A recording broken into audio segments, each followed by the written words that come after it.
Hey, ladies. Good evening. Good Friday evening to everybody. As you're coming in, please give us a thumbs up so that the YouTube algorithms can recognize us.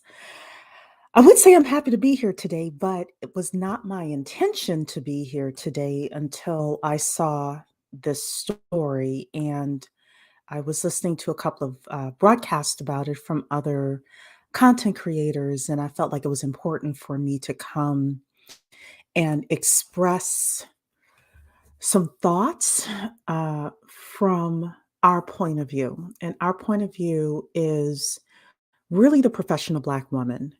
There are a lot of content creators out there that are going through the videos that have come out and talking about the chronology of what has happened here.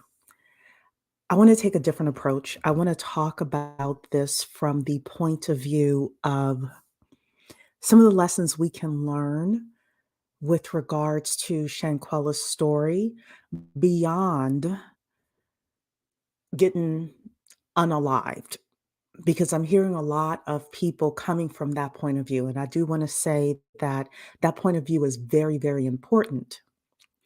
But this case has bigger ramifications than just getting unalived. So today I'm going to actually share a little bit about Shanquella's business with you, which I hadn't seen.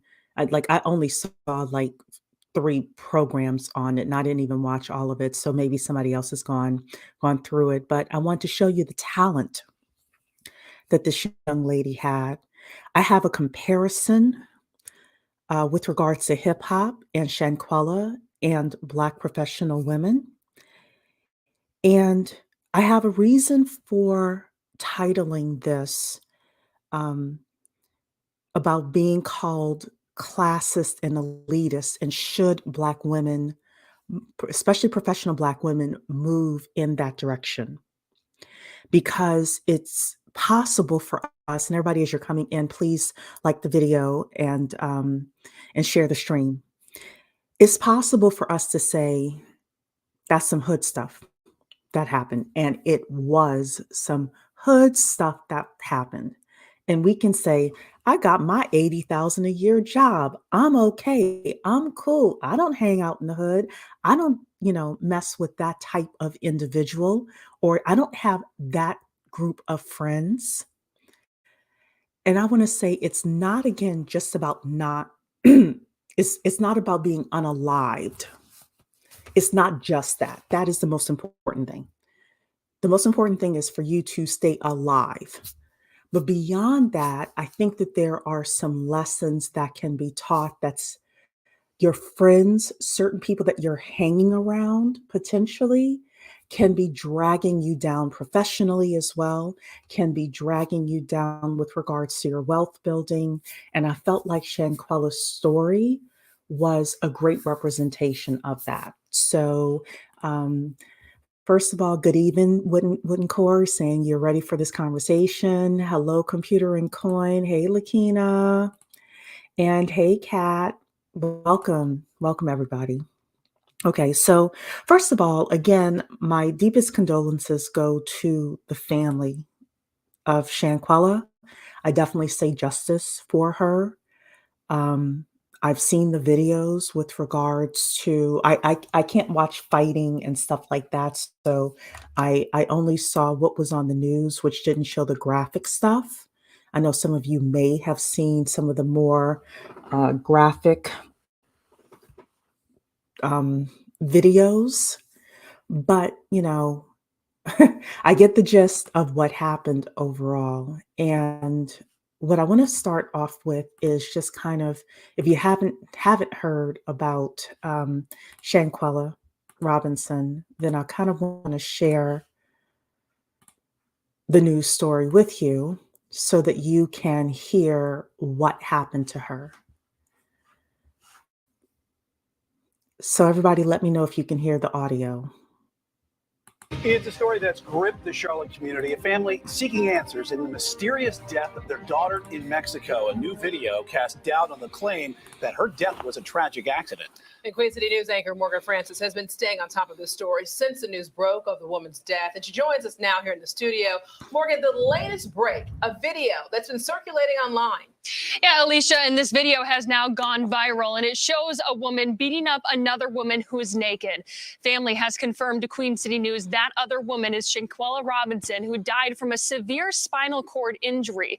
The video is difficult to watch, and out of respect for Shanquella Robinson's family, Queen City News will not air it in its entirety, but it does provide more insight into what may have happened at the villa in Cabo. Okay.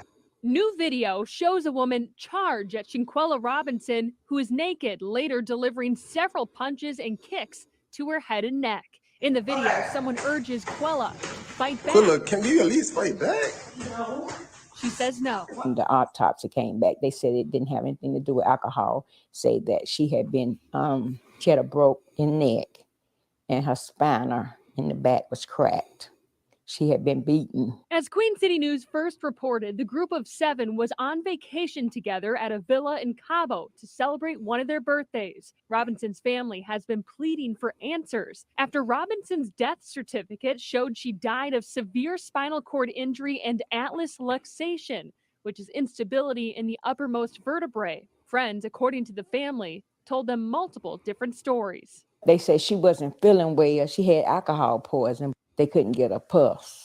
Each one of the people that was there with her was telling different stories. Queen City News has confirmed the group stayed in Villa Linda 32 in Cabo. The decor in the fight video matches that of a picture posted online of the primary suite at the vacation home. We sent the video to the FBI and U.S. State Department. A spokesperson with the State Department confirmed the death in receipt of the video, but referred us to Mexican authorities for questions regarding the investigation. The FBI stated it doesn't have jurisdiction in Mexico. We continue to reach out to everyone on the trip. One of the phone numbers that previously went to a personalized voicemail, the subscriber you have dialed is not in service, is now disconnected. So as you can see, getting answers from authorities has been difficult and slow. We've made several calls to Mexican police, but haven't been able to get someone on the line who can answer questions about this case. So obviously, still a lot of lingering questions tonight. We're working to get answers. Alicia. Okay, so you heard overall what? When the autopsy came back. Just want to show Shanquella's face there. You heard overall, this is from, I think, earlier today. I was listening to another broadcast with Judge Joe Brown on the Real Danish channel, and the judge says that the FBI can get involved if they can prove that the planning of Shanquella's either unaliving or assault was planned on U.S. soil. So, you know, my understanding is that the FBI is taking this seriously, which is a great thing. I hope, definitely hope that she gets the justice that she deserves. This video was so disturbing. I don't understand how people can watch their friend get beaten. First thing is, not a friend at all. And I would wonder if Shanquella saw warning signs and ignored them. Because one of the things that I wrote on my list of notes here is that this story, to me, mirrors Nipsey Hussle and mirrors Takeoff from the Migos. And I'll explain to you why. If you think about it, what happens? We grow up around certain people. She apparently knew one of the people from college or this group from college. So you think you're starting off in the same place. You probably start off in an impoverished area, impoverished neighborhood. You're working your way up. You're trying to do something just like Nipsey Hussle was, you know, a well-known rapper. Takeoff, a well-known rapper. Nipsey Hussle, of course, was trying to do stuff in the community, and what happened to him? Takeoff was involved in some dice game or whatever it is. And what happened to him? We start progressing, ladies. We start progressing and we don't change our circles. And sometimes as professional Black women, we do this as well, because last year, somebody called me elitist. She said, Cherie, I think you're an elitist. I think you're classist. And my question is, should we be?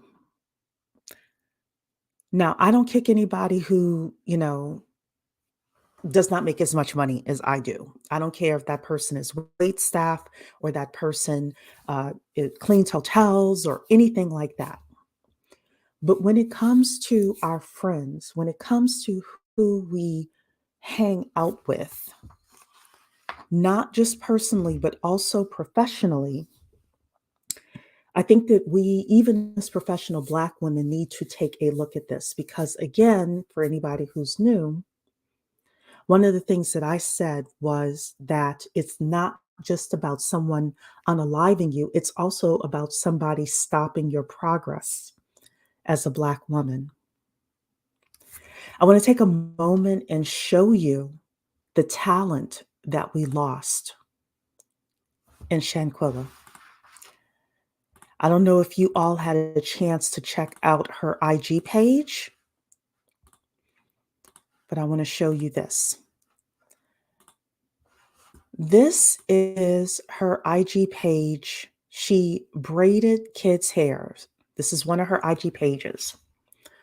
And when I looked at this, when I saw this, look at how talented this young lady is. First of all, braiding any child's hair. These children squirm. These kids look like they're about 3, 4, or 5 years old, maybe 6. Look at the braiding detail that she's done. Look at the straight lines. Look at this. This is talent. Look at this cutie pie here. She has her little beads in. She knows she's looking good. A lot of us have talent, not just with hair, but with computers, in the nursing field. Think of how many lives that this woman touched.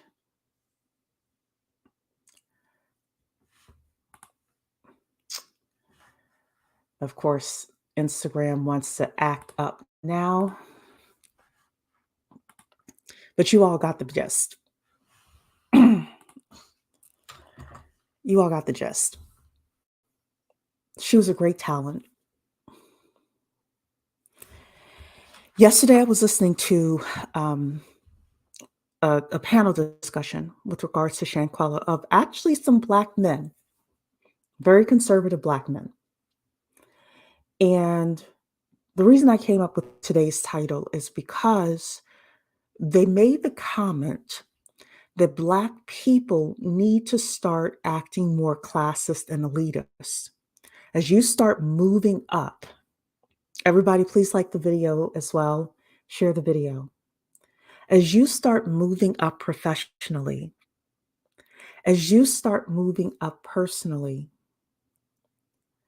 your circle definitely needs to change. And a lot of us are chastised for being elitist, being classist. We're told we're not keeping it real. We're told we forgot where we came from. We're ostracized. We're made fun of, things like that. But if I were to look at the average Black person's salary, an average Black woman makes $37,000 a year. So those of us who are doing much better, we need to think about, hey, white people who are making really good money, they don't go hang out in the trailer park. White people who make good money hang out with other white people who make good money so that they are able to actually level up. And we need to do the same. We need to do the same. Again, Shanquella, I'm sorry. Shanquella's story made me realize that, again, it's not just about the possibility of being unalived. It's also, again, the possibility of no progress in our lives. So things like who you're having lunch with is one of the things that came to my mind. Imagine you are a woman working, in a regular $60,000 a year job, and you have a group of coworkers that you have lunch with every day.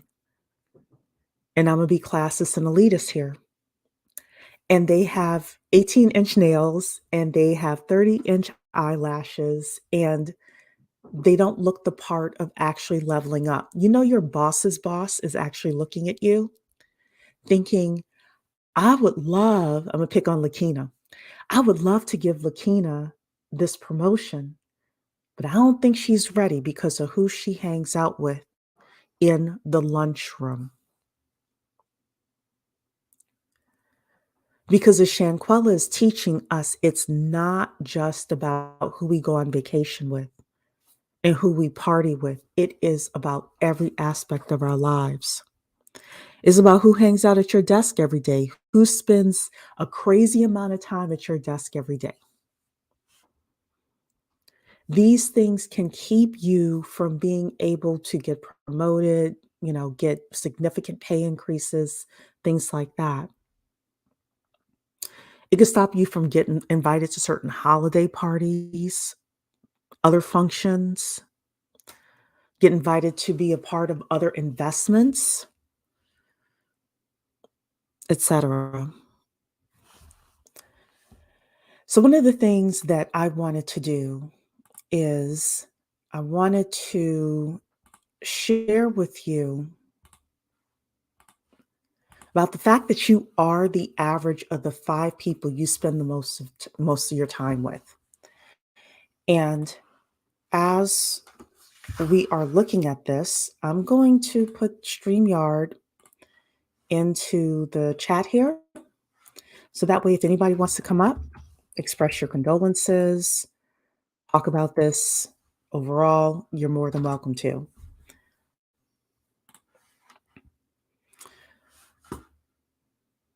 So let's hear what this guy from London Real has to say. His name is Brian Rose. But I always ask myself, how come some people pull the trigger and how? Oops, too fast. Sorry, everybody. Let's start all over again. But I always ask myself, how come some people pull the trigger and how come some people don't? And I think, first of all, it starts with something called your peer group. Now, if you're following me here on Facebook Live or on YouTube, type yes in here if you've heard this saying, you are the average of the 5 people you spend the most time with. So just type that in the chat. I think it was originally coined by Jim Rohn, one of the great speakers out there and motivational people. And type yes if you know what I'm talking about. And what it really refers to is this concept that you surround yourself with people and your goals align to those other people. And you hear that? You surround yourself with people and your goals align with those people. So when we think about Shanquella and we think about the people that she surrounded herself with, this group of 6 other people, did her goals align based on the beautiful braiding that we saw, the business that she had? Did her goals align with those other people? Because again, it's not just about unaliving. Hey, God bless. Good evening. It's not just about unaliving. It is also about us being able to move forward in our lives, to be able to monkey branch. We're going to have our monkey branching conversation December 11th. So you're asking a great question. What if you spend the most time with yourself? Here's the issue with that. You want to spend time with yourself, definitely. But when it comes to being able to truly level up, you need other people. Whether you're talking about investments, whether you're talking about getting new jobs, getting new opportunities, starting new businesses, getting that business loan, things like that, you're going to need other people. And you're still hanging out with other people, let's say 5 other people, even if it's your mom, your dad, your sister, your brother, things like that. Those 5 people are still part of that average. That's a great question. Let's continue. Unfortunately, most of the people we hang out with are friends and family who are not aligned with where we want to go. And here's a quick exercise. Okay, ladies, you heard that? Most of the people we hang out with, including our friends and family, they are not aligned with where we want to go. That's going to hinder us and hinder our progress. If you want to know the people that you're spending the most time with, go to your phone right now and go to your text messages on your phone and hit that button and look through who are your last 5 to 10 text messages. Those are most likely the people you're spending the most time with. And here's my question for you. Are those high performance people? Are those people trying to build $1 million business from scratch in the next 6 months? Are those people trying to get on the TED stage? Are those people? If you're looking for a job, are those people actually working in the industry that you want to work in as well? So this guy is more on the business side, but a lot of you are coming to me, you want tech jobs and you're like, I don't know how to get in. I'm telling you now, you need to start associating with people who have those jobs and have the jobs that you really want, and really start networking and connecting with them. Leverage LinkedIn, leverage associations in order to get attached to these individuals. Let's keep going. People looking to write a book? Are those people looking to change the world with their ideas? And here's the answer you're not going to want to hear. None of them are, right? Unless I texted you in the last few days, none of them are. Because our friends and family almost by default are not going where we want to go. And so the first problem you have if you're not able to pull the trigger and get the results you want is you're hanging out with the wrong people, period. And that's one of the things I learned when I got back from Dan Pena's castle. He said, literally, change your phone number or call all the people up and leave a message and say, from now on, I will not be picking up your call. Please delete my number because I'm no longer going to associate with you. Okay, so that is obviously a little extreme, but you can start taking longer to get back to them. You cannot text them back unless they're asking for something specific.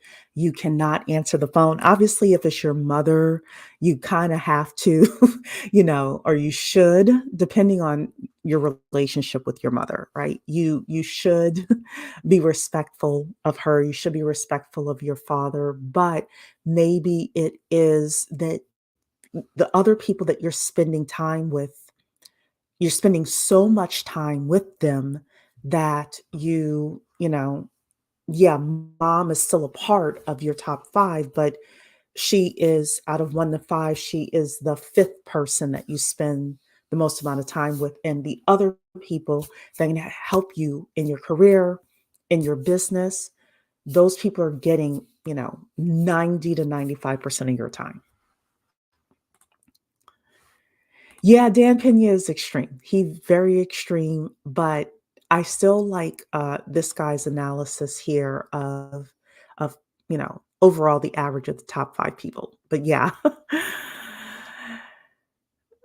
And that's why Dan has a 50% divorce rate. 50% of his businesses, they break up with their partners because they come back with a new mentality and they can't surround themselves with the people around them. And you've all heard that analogy of the crabs, right?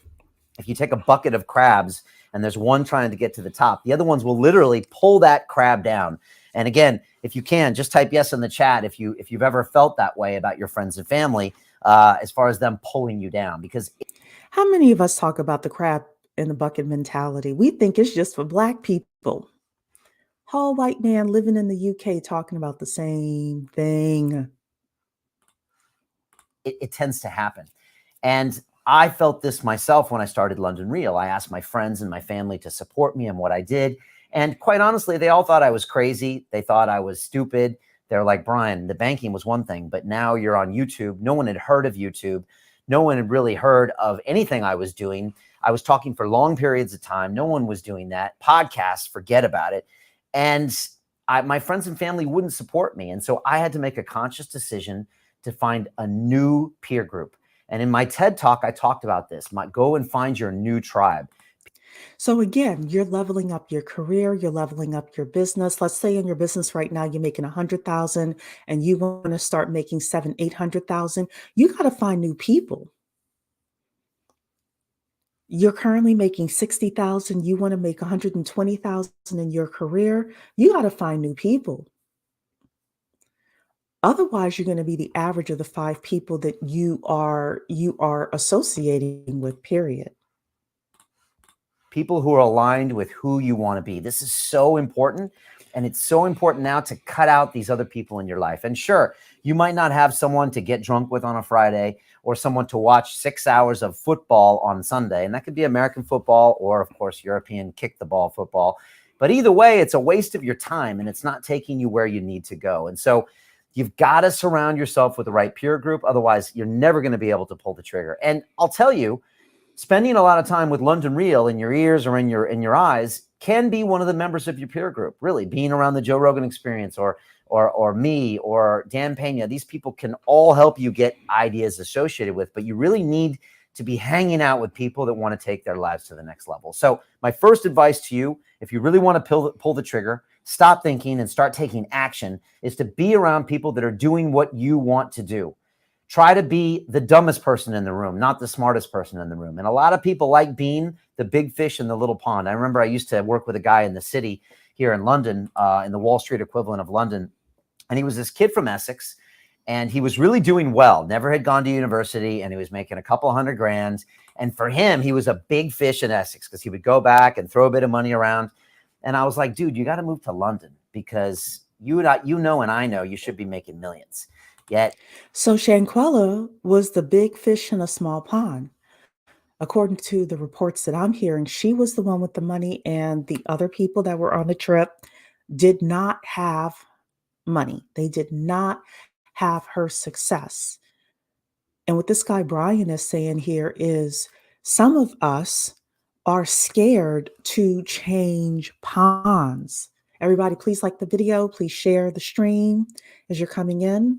Some of us are afraid to change ponds because we don't want to be called elitist. We don't want to be called classist. We don't want to be seen as keeping it real, remembering where we came from. I'm here to give you permission to let that go. Back where you're at, you're the king. And the truth is he never moved and he never got any better and he never really made a career out of it because he was hanging out with people that didn't want the big things, that didn't push him and didn't call him and say, why don't you do more? He was hanging out with a bunch of people that kept saying, you're doing great. Wow, it's amazing. You should be so happy. And not much happened. And so it's because This is an interesting thing as well. Are you hanging out with people that know your true potential and will push you to your true potential? Are you hanging out with people that are like, you're doing great. You're making $80,000 a year. You're doing great. When you know there are people in your industry making 120 to 150. In fact, I'm going to stop this here really quickly because I want to show you something that I found. I'm actually going to go over it in another session here. But here's an article that just came out in Redfin. Home buyers need $107,000 annually to afford the typical U.S. home, which is up 46% from 1 year ago. Sorry. Things are getting more expensive. Inflation is getting more expensive. There's another article here I was going to share with you ladies, but I just kind of jumped in. The middle class is getting left behind as low earners win higher wages and the richest see their wealth grow. What's happening with the middle class? That's us making 80,000, 90,000, 100,000. In recent years, wealthy Americans got wealthier, low-wage workers got higher pay, but middle-class people are seeing their wages stalled. This is according to economists. So when you start looking at people saying to you, you're making 85, you're making more than your parents ever thought you would or could, and you know you should be at 120. Those are not your friends. God bless is saying exactly, Cherie. Thank you. Stephanie's saying crabs in a barrel. The meaning that people give it is just hating the actual behavior is about a defense of the crab. It's a protection. I think it's more than a protection, Stephanie. I think that people really don't want to see other people succeed at times. It's not everybody, but it's enough. Computer and Coin is saying you have to look out for those little snide remarks friends make. The words are somewhat nice, but their tone is negative. Yeah. Yeah, absolutely. And y'all, the StreamYard link is in the chat. It's pinned if anybody wants to come up. Let's finish watching this. He didn't get out of his comfort zone and he didn't get into a new peer group, that the changes didn't happen. And again, you can find these people online. And one of the things that happened when people joined my business accelerator is I introduced to them 150 people from around the world. Don't join his business accelerator. I'm not promoting this guy for this. I wanted you just to hear his process and the things that he's talking about. That all commit to build a revenue generating business in 8 weeks. They are pumped. They are excited. And one more thing, they have paid the price to action. So the other thing he said was they paid the price. They paid the price. Are you around friends who have paid the price, can pay the price for the level up? Are you hanging around people like this? I had shown you this before. This is Ernst & Young, entrepreneurial winning women. To get into this group, your business has to be making $2 million a year. You got Black women in here. This is the kind of group that you want to be around. Imagine spending a lot of time, part of your 5 people being this group of women. That's if you have a business, you want a business. So for me, my job is going to be a sales job. It's actually partial sales, partial management. I am starting in January. I'm going to be growing out a profit center for this company. My goal is to hang out with salespeople who are making $500,000 up. I can't be with people who are making 80,000.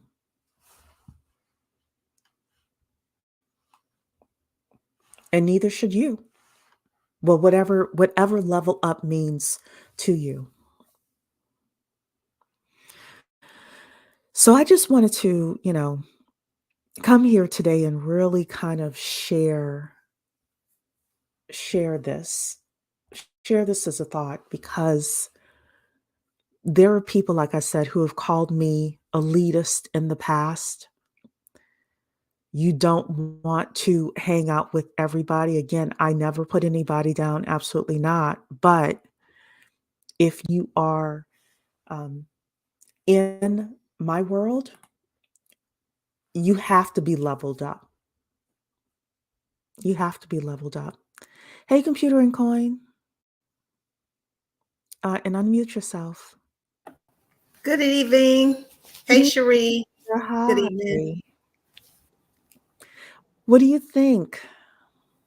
Yeah, it was, well, first of all, when I read about, and I did see the video before getting the full context of the backstory, it was very upsetting. I found it extremely upsetting. The young man who was encouraging her to fight, and it was just upsetting. So that was the first thing. So I know her parents have been, doing interviews, and her dad has been doing interviews on YouTube channels. I wouldn't say we should practice elitism and classism, but just being very mindful of not only how we spend our time, but who we're spending our time with at work, in our personal lives, and our day-to-day, even the activities and the hobbies that we do. You have to be so careful and mindful of who's around you, how they talk to you, their tone, things that they may do. Like, do they do small things that, may seem just not cool and make you uncomfortable? So, it's a very upsetting story. And it was just a reminder to just be mindful of your professional circle, your personal circle, romantic, who you have in your life romantically. Do they have good things going on for themselves? And, how they treat you, and the culmination of those things. Yeah, so let me ask you this question, because my whole point with the elitist and the classist thing is because the minute you not only say, but start proving that you're leveling up, somebody will hurl that type of insult at you. Yes, And absolutely. what I want to do is take the stigma out of that. Mm-hmm. Mm-hmm. So, and that's why I said I'm not elitist where I crap on wait staff or, the person who cleans a hotel room or anything like that. But Sure. I think that there are people who, again, once we saw this young lady's Instagram with the braids. She was a phenomenal talent braiding kids' hair. People are Beautiful. seeing that and saying, well, what, you don't want to come to Mexico with us? You so elitist. You think you better than us. And Mm-hmm. what I want to do is, because the first time somebody said that to me, I was like, I'm not elitist. What are you talking about? Today, I'm just like, whatever, you Right. know? But Yeah. I was listening to that other podcast, and when the guy said that, I had to honestly sit back and think about it. I think we need to take the stigma out of um, how people address us as we're moving up. Now, I do agree with you on that. I have been called bougie.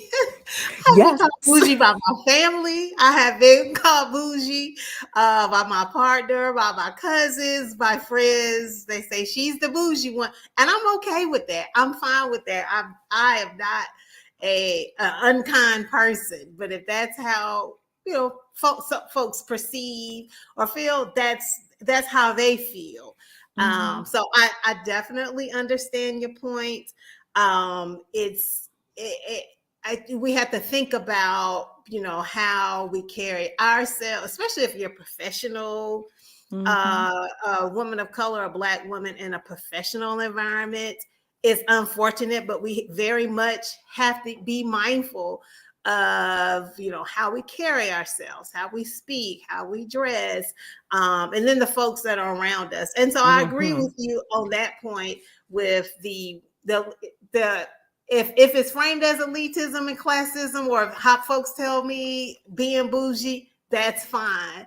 But is my life in a good place? And am I kind to people? Are you kind to people? Are you treating people well and equally and things like that? Then it is what it is. Yeah, because Mhm. there are people who will look at you, will look at the people you hang out with, will look at your Facebook, your Instagram, and see the people you are associating with, and will decide whether or not they'll give you that promotion. They'll Mhm. decide whether or not they'll invite you to that special event where you can really network with people. Very much All so. of these things. So, you know, if people want to call it bougie or whatever it is, that's what they do. It Um, is very interesting. When folks have invested in me, or like in my professional, or sponsored me to do things in the past, and in recent past, like present, and in the past, I didn't realize how long, especially if they're going to sponsor you or put you before a board to do a presentation, where I've been in situations where my boss has asked me to pull together all the materials for a board meeting, and then the day before you're going to do the presentation, right? So you just have to be, that's why it's mindful with how you, because you just never know. You really never know who's observing you, who's watching you, who's considering, you know, you for a bonus or opportunity that can help you professionally or even personally, right? So sometimes romantically, folks may, you know, observe from a distance before they approach you because they want to be sure that whatever energy that you're on matches what they are on. So it's just being mindful. And if folks see that as bougie, elitism, classist, then it just is what it is. Yeah. It is what it is. God bless the saying, you have to use discernment with people, like the elders used to say. Absolutely. I think you also need to, and this goes back to classism and elitism in the work environment. I remember being 20, it was my first job out of college. So, but I was there for a few years. So I was between 21 and 24 years old. I left about when I was age 24. And there were a group of Black women who we all, you know, had lunch together and hung out. And everyone in the office knew that the four of us were kind of close in the office. Well, one of the young ladies, and this is going to sound crazy elitist, but this goes to show you that people watch you. One of the young ladies had 2 children out of wedlock, including one child out of wedlock during the 3 years that I was there. And I was leaving, you know, saying goodbye to all of my coworkers, the last day that I was there. And this gentleman that I had probably only said hello to, I definitely didn't speak to him at all. I was, you know, going to his office and so nice working with you, blah, blah, blah. And he said to me, whatever you do, don't end up like that girl. Oh, wow. Huh. When I tell you people watch you, they watch you. And I was in my early 20s. And this was in the mid 90s that this happened. But see, what I'm trying to say about the classism and elitism, and some of you may clutch your pearls and say, I can't believe he said that, racism, blah, blah, blah. Here's the thing. When people decide they want to promote you, when they decide they want to bring you into certain circles, they will look at not only you and the nice dress you have on and the pretty pearls you have on. This is real life we're talking about here. They will look at who you're having lunch with on a daily basis. They will look at who is hanging out at your desk half the day. And they will make judgments, not just on you and what you're wearing and the presentation you give, but the people you're around, even in the professional environment. And I do believe that there are some people who have lost out on opportunity because of who they sit around the lunch counter with. It is a fact of when you get to certain levels within, I work in corporate, but there are certain, as a fact, when you get to certain levels, like certain executive positions in different industries, it is written into either your job description or it could be written into your contract. Like if you like at a C-suite or near C-suite, level and position, they put into your requirements that it is like I forget how it's worded. It could be like a character or it's a morals clause. Yes, the morals clause. Thank you. Yes. And they write that into that, right? And so I even think about the example of, I believe it was at Stanford or UNC. It was the president, USC. It was the president of one of those major elite universities out in California. And he ended up going down a path of just drug addiction, etc. But he was having certain type of people hang around his office and coming into his office, and they took pictures and did things with him in his office, you know, where he was using drugs and things. And it was on the front page of the LA Times. He lost his job, and unfortunately he was dealing with some addiction issues. But there are companies that do write that moral clause into your contract, or it's not a, well, sometimes it is a contract, or it's based on like First in the handbook. Yes, your bonus, etc.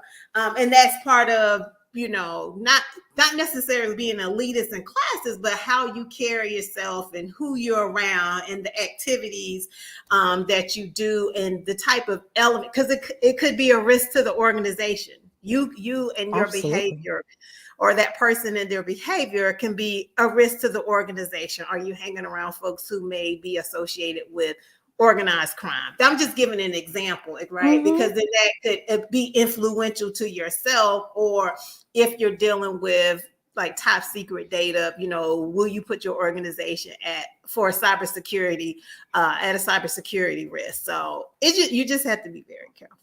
Right. You do. Love Rika is here. Hello, my dear.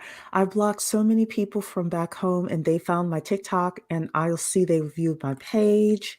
I bet they're wondering what happened. I left them behind with no trace and no explanation. Good for you. I got my house built, single mom, veteran, and fake friends started reaching out, asking me how I did, and to help them with their credit. Oh my gosh. I made the same conscious decision. Gut said to let them go. Yeah, look, absolutely.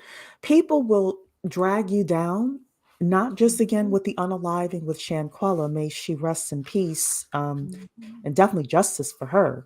But it's not just the unaliving, it's the dragging you down in all sorts of ways they will do it. Professionally, personally, Rika brought up a good thing talking about credit. Can you co-sign for me? Can you, help me get this apartment? All of that stuff. Nope. And don't forget everybody to like the video as you all are coming in. Thank you so much, Cherie. I love your channel. I love the content. I do have to leave. I want to make sure I give someone else an opportunity who may want to come up and leave a comment. But I love your content. It's so positive. It's very refreshing. It's different. And I really like the perspective. Again, my condolences to that young lady's family, not only her family, but also her friends and her customers.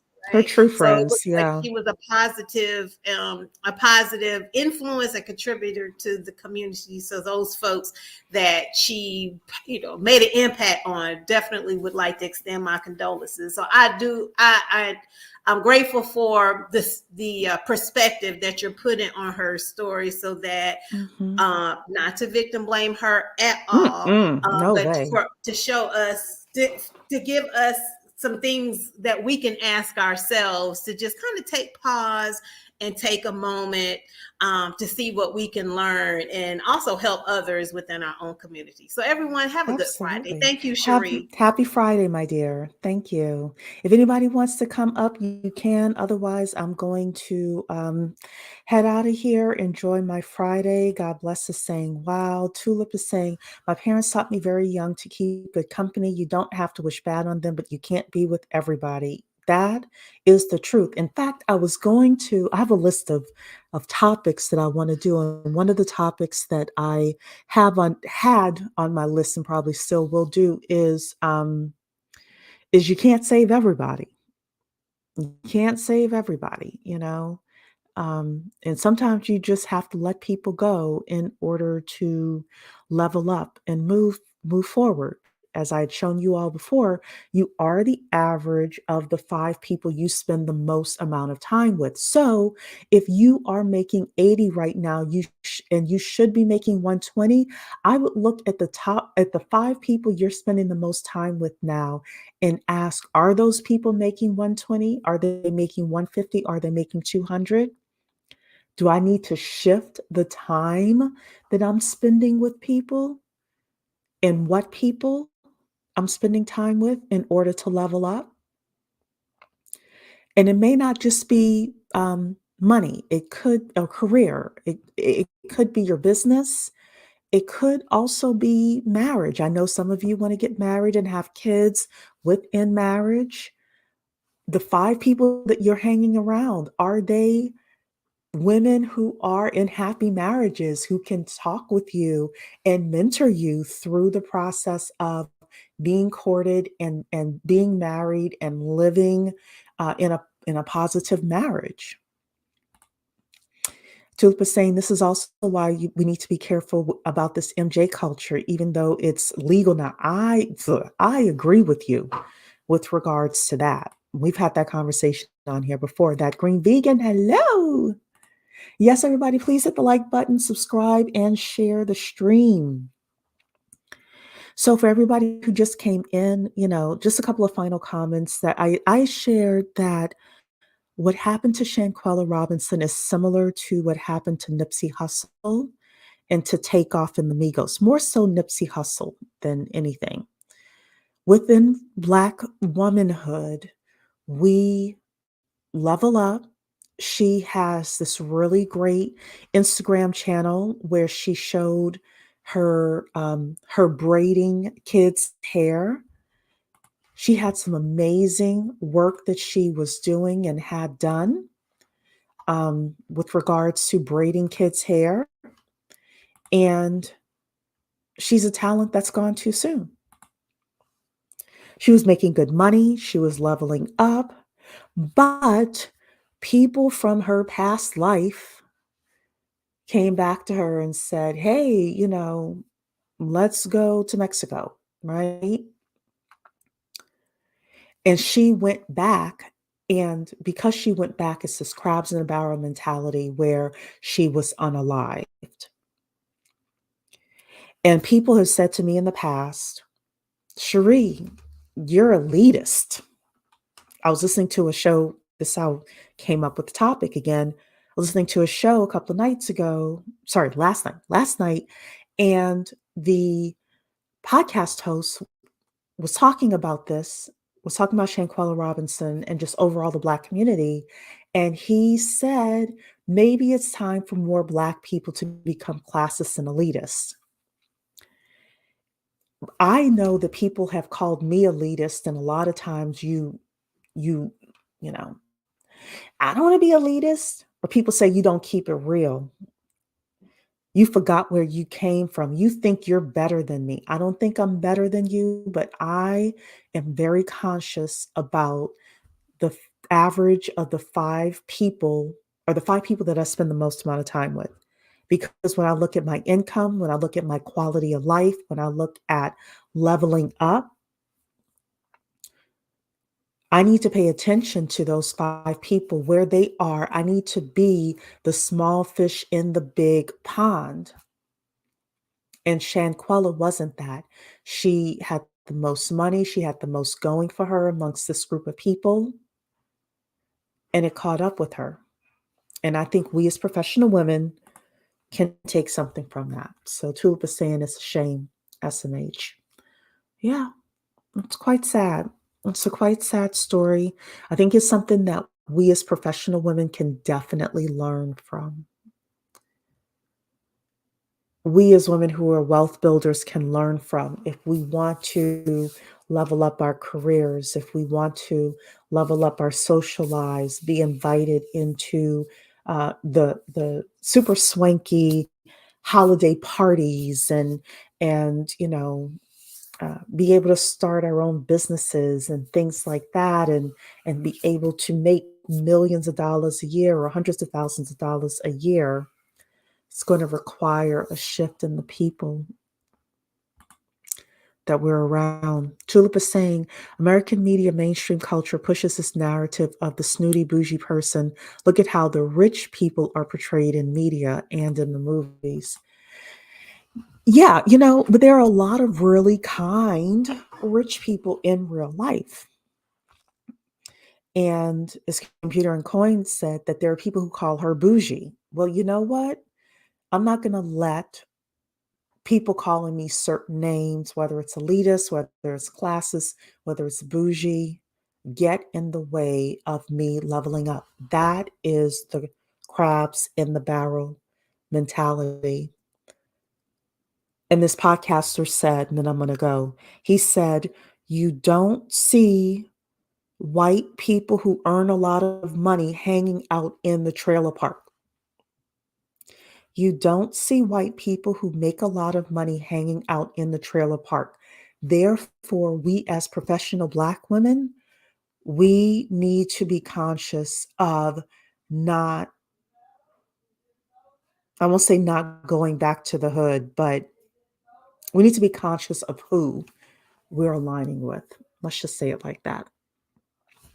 And with that, Computer Coin, I hope there's justice for her and her family. I will be praying for her.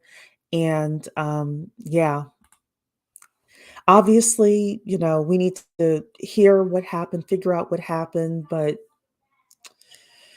I saw enough in the video personally. It's painful when the people calling you elitist are your own family members. Yeah, it is painful. The first time somebody called me that, I was hurt. I was hurt. I want people to get over that hurt faster. It's sad how you have to stay low key because if you don't, it makes you a target. Yeah, it does. It does. But you have to shift. You have to shift, friends. So, all right, ladies, don't forget to thumbs up on the way out, and I'll see you all on Sunday. Take care, ladies. Have a good weekend.